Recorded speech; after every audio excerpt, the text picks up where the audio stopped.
everyone. Question. The rod shown in the figure has a mass of 2 kg and length 4 meter. In equilibrium, find the hinge force or its two components acting on the rod and tension in the string. ये एक rod दे रखी है, ये एक string से connected है, कितने degrees पे? 37 डिग्रीज पे. ये हिंज है.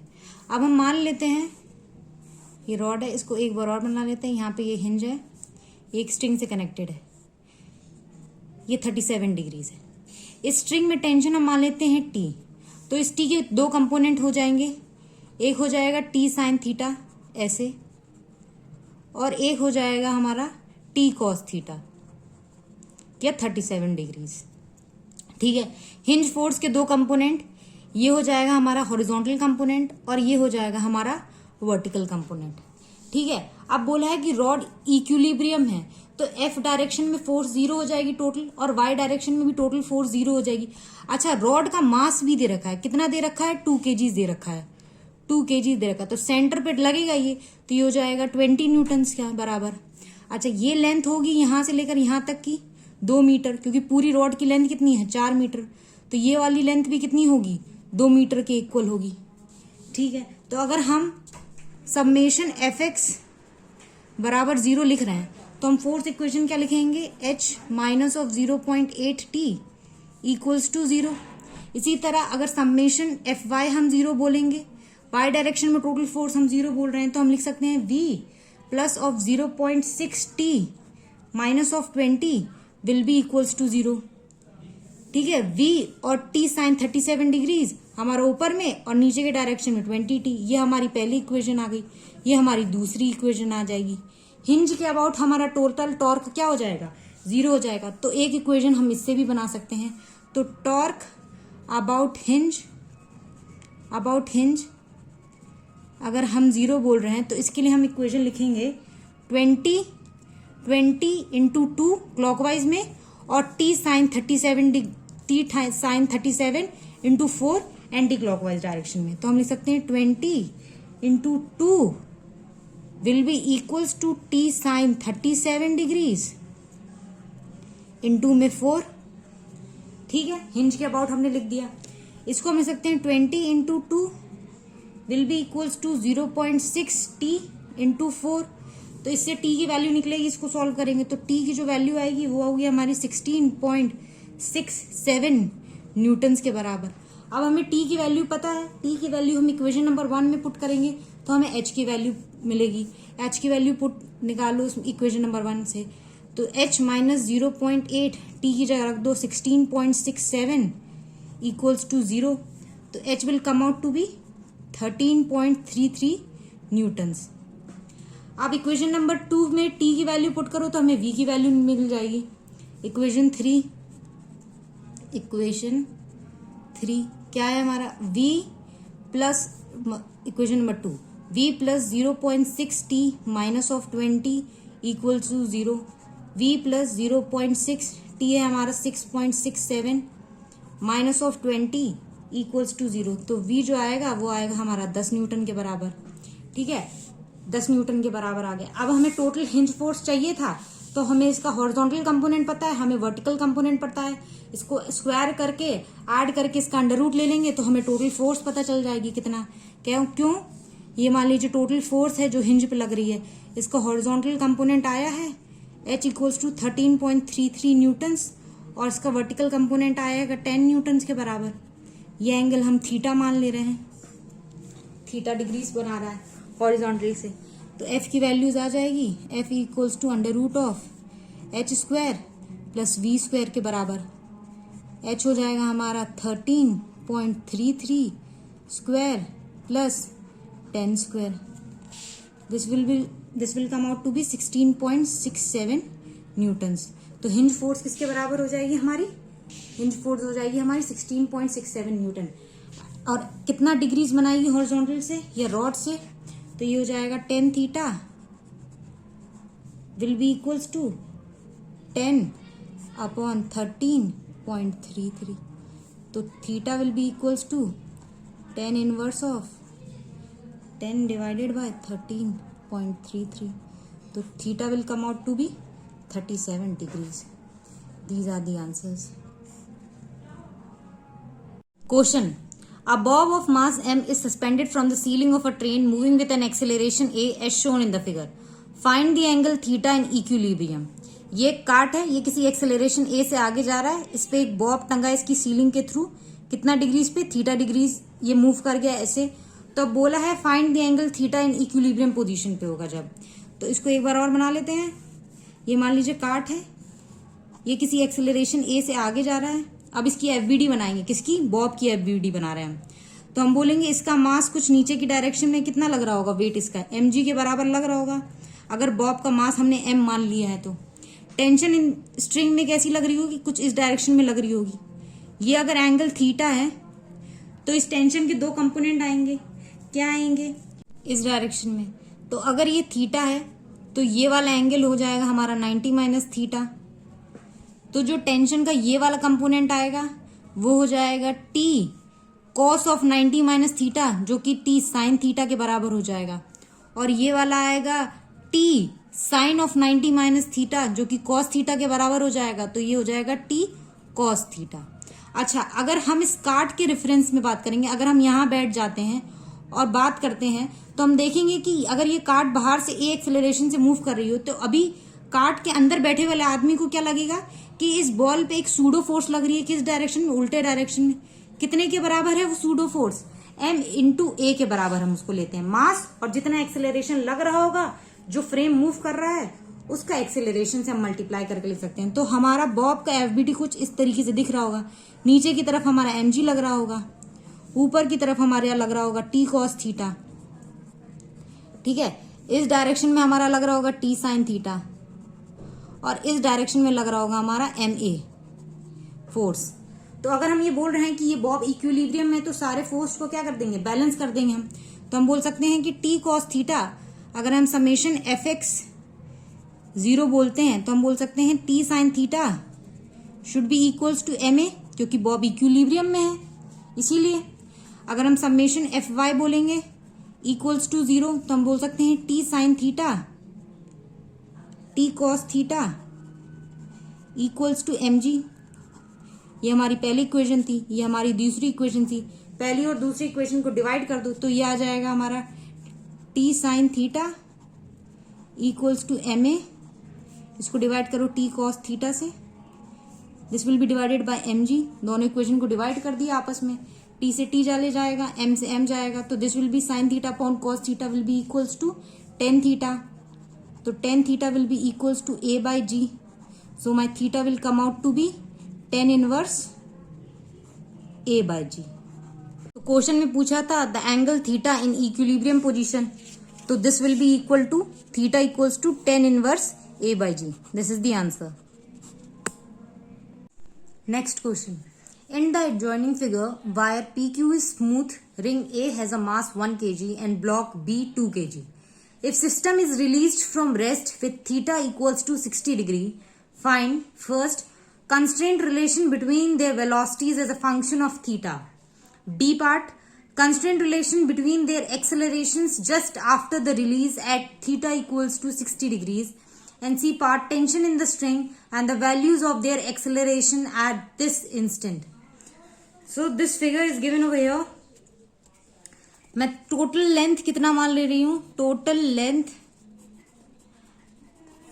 जो स्ट्रिंग की है I am assuming it as L। Total length L है और इतनी लेंथ को मैंने बोला Y।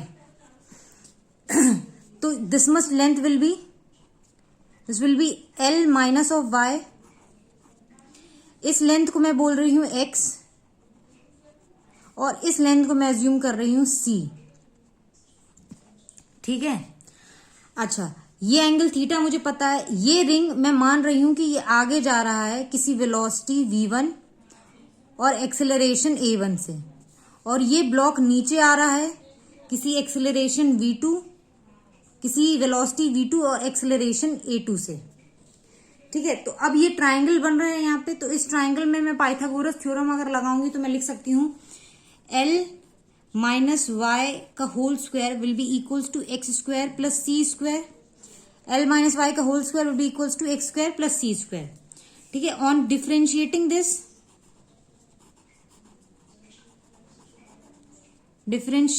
This equation 1. This is equation 1. This is I am solving for the first part, that is A. So on differentiating this equation, it will be minus 2L minus y dy by dx with respect to t, dy by dt equals to 2x dx by dt. This will further become L minus y dy by dt equals to x minus of dx by dt. Okay. This will be dy by dx, dy by dt equals to x upon L minus y minus of dx by dt. This is my equation 1. From this figure, I can say that the decrease in x with respect to time is nothing but v1 and the increase in y with time is nothing but v2. So, dy by dt is equals to v2 and minus of dx upon dt is nothing but v1. And I know from this figure that x upon L minus y is nothing but cos theta. So, x upon L minus y is equals to cos theta. So, I am replacing these values in this equation. So, this will become dy by dt will be v2, x upon L minus y will be cos theta and minus of dx upon dt will be v1. So, this will be v2, constraint relationship between their velocities will be v2 is equals to v1 cos theta. Answer for the first part. Now coming to the second part of the question, that is constraint relation between their acceleration just after the release at theta equals to 60 degree. For this I am taking this equation 2 once again. I am writing it as dy by dt equals to x upon L minus y minus of dx by dt. Differentiating this equation once more. On differentiating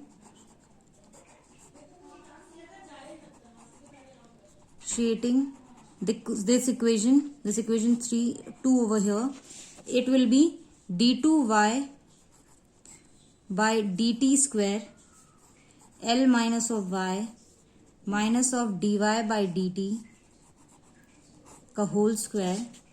This will be equals to minus of x d2x by dt square plus of dx by dt whole square.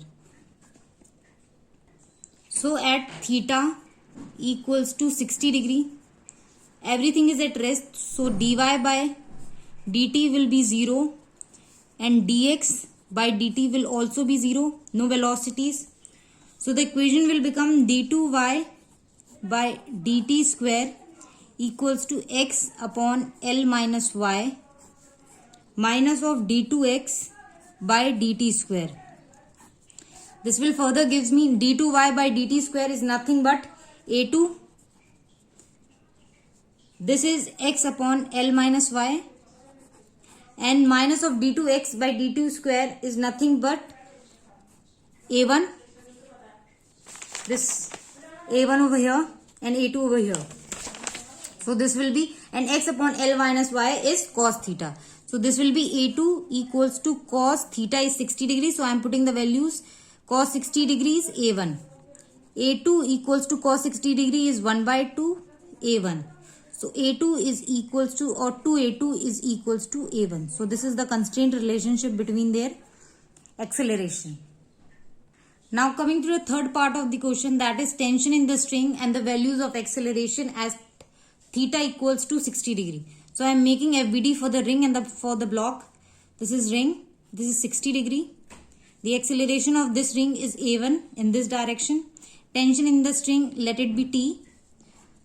Making the FBD for the block. This I am taking it as A. This as B. Tension will be like this on this block in upward direction. And weight W will act in downward direction, which will be equals to mg, that is 20 Newton. So writing force equation for these two, it will be for this, it will be T cos of 60 degree is equals to ma mass of the ring into acceleration a1. So T into 1 by 2 is equals to 1 into a1. For this I am writing the force equation for this block. It will be 20 minus of T is equals to 2a2, has an acceleration a2 in downward direction. Solving equation 1 and 2 from these equation, and I know that one thing more, a2 is equals to a1 by 2.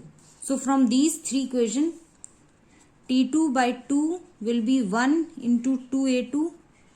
This will be 20 minus of 2a2 by 2 is equals to 2a2.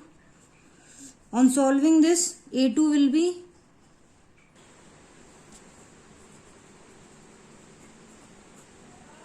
and a1 will be 2 times of a2, that is 2 into 10 by 3, that is 20 by 3 meter per second square.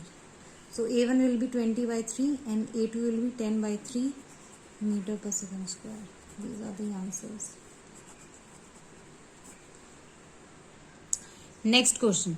In the given figure, mass of string AB is 2 kg. Find the tensions at A, B and C, where C is the midpoint of the string. तो अभी मैं इस पूरे को एक system मान ले रही हूं, तो और इस पूरे सिस्टम पे फोर्स कितना लग रहा है? फोर्स लग रहा है 100 न्यूटन का. तो एक्सेलरेशन निकल जाएगा. एक्सेलरेशन कैसे निकलेगा? टोटल पुशिंग फोर्स पूरे सिस्टम का एक्सेलरेशन ए ऊपर, टोटल पुशिंग फोर्स अपॉन में टोटल पुशिंग फोर्स है मेरा 100 और टोटल मास है मेरा 2 + 4 + 2. This will B 20 by 8. So my acceleration will come out to be 2.5 meters per second square. अब मैं FBDs बनाऊंगी, तो पहले मैं सिर्फ इतने पूरे पार्ट की FBD बना रही हूँ. तो इसका FBD अगर मैं बनाऊंगी तो कुछ ऐसा लगेगा. ये 4 kg मास और ये स्ट्रिंग पूरी ए तक लिया मैंने. इस डायरेक्शन में कुछ टेंशन TA लग रहा होगा. अब ये मास कितना है स्ट्रिंग का? पूरा 2 kgs और इसका 4 kg है. तो total net downward force, acceleration ऊपर की डायरेक्शन में ए, तो नेट डाउनवर्ड फोर्स जो लगेगी वो कितनी हो जाएगी? वो जाएगी 40 इस ब्लॉक की वजह से और 20 उस स्ट्रिंग की वजह से, 40 + 20 न्यूटन. तो इसके लिए फोर्स इक्वेशन लिखूंगी मैं इस वाले FBD के लिए. तो this will be TA minus of 40 + 20 equals to total mass will be 4 + 2, acceleration a ऊपर की डायरेक्शन में कितना? 2.5. ठीक है, ये मेरी पहली इक्वेशन आ गई. इसको सॉल्व करा तो the value of TA will be 75 Newton's. अब मैं सेकेंड वाले पार्ट के लिए FBD बनाऊंगी, सिर्फ इतने पार्ट के लिए FBD बनाऊंगी. तो FBD for this part will be like this is my 4 kg block again. This is half of the string up to point C. So tension in this part, it will be TC. The force in this part, due to this part of the string, it will be 10 Newton. And due to this block in downward direction, it will be 40 Newtons. So net downward force, it will be 40 plus 10, that is 50 Newtons.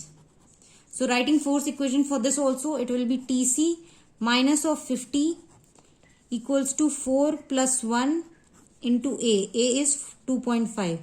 So the value of TC will come out to be 62.5 Newtons. For the third part of the question, I am drawing FBD for this much part only. Up to point B. So FBD for this part, it will be like this. This is my 4 kg mass again. Tension in this part, it will be TB. And force in downward direction, it will be 40 Newton due to this 4 kg block, and acceleration will be in upward direction, that is A. Writing force equation for this also, it will be TB minus of 40 equals to 4 into A is 2.5. So TB will come out to be 40 plus of 4 into 2.5. This will be 15 newtons. So the tension in different part of the string, that is at point B. At point B, it will be 50 newtons. At point C, it will be 62.5 newtons. And at point A, it will be 75 newtons.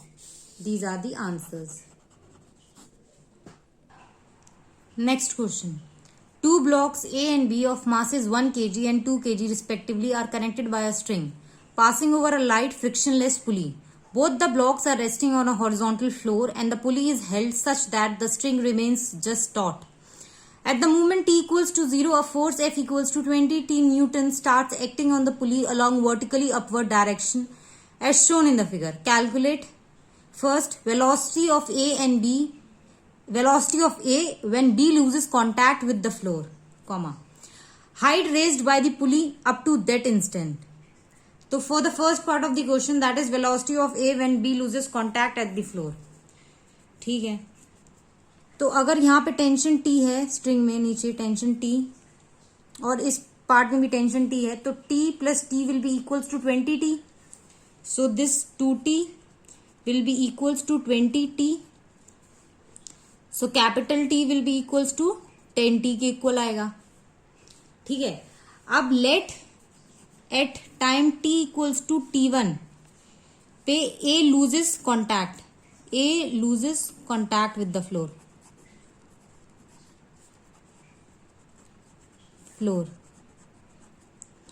T1 पे A contact lose कर देता है, तो T की अगर हम FBD बनाएंगे तो A की अगर ब्लॉक A की FBD बनाएंगे तो ऊपर डायरेक्शन में T लग रहा होगा, नीचे डायरेक्शन में 1G लग रहा होगा क्योंकि मास कितना है 1 kg और कुछ एक्सेलरेशन वगैरह होगा. जब ये रेस्ट जस्ट उठने से पहले इसका होगा 10 T1 equals to 1 into G.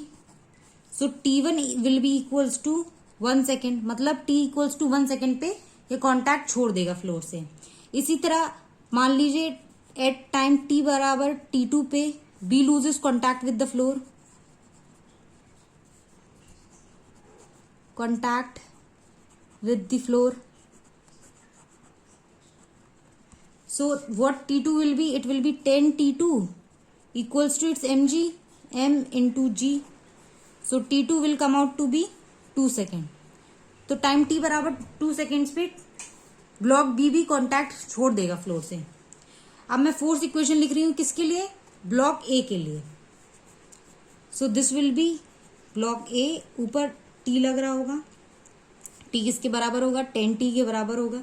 नीचे mg लग रहा होगा, that is ma into G, और कुछ एक्सेलरेशन होगा इसका अपवर्ड डायरेक्शन में, let it be a. So force equation for this will be t minus of mag, that will equals to m a into a. t is 10t minus of 1 into 10, this will be equals to 1 into acceleration of block A. This will come out to be 10t minus 1 equals to A. So A can be written as dV by dt. So dV will be equals to 10 of t minus 1 into dt. This equation. So I am integrating this equation. So dV limit 0 से V is equals to 10 integration 1 to t minus of 1 dt, both the sides. So this will come out to be V equals to 5t square minus of 10t plus 5. This is for block A. For block A. So B loses contact. B loses contact at t equals to 2 seconds, that we have already calculated over here. So at that point velocity of block A will be VA will be 5 into 2 square minus of 10 into 2 plus of 5. So this will come out to be 5 meter per second. Now for the next part, it has asked that the height raised by pulley up to that instance. पुली कितना चला है? तो मुझे पता है ये B part कि dy by dt होता है v के equal. For block A I am writing, so dy by dt equals to v हमारा था 5t square minus of 10t plus 5. This will be dy equals to 5t square minus of 10t plus 5 dt. Integrating both the sides again. So this will be dy y from 0 to y barabar h up to which height it is raised. And this is t equals to 1 to t equals to 2 seconds. This is again 5t square minus of 10t plus 5 dt. So on further solving, this will be h equals to 5 t cube by 3 1 से 2 minus of 10 t2 by 2 1 से 2 plus 5 t 1 to 2. So h will come out to be 5 by 3 meters. So the height raised by the pulley will be equals to h by 6. अगर वो h चला है तो उसका आधा चला होगा पुली, तो this h by 2. So this will be equals to 5 by 3 divided by 1 by 2. So this will come out to be 5 by 6 meters. This is the answer.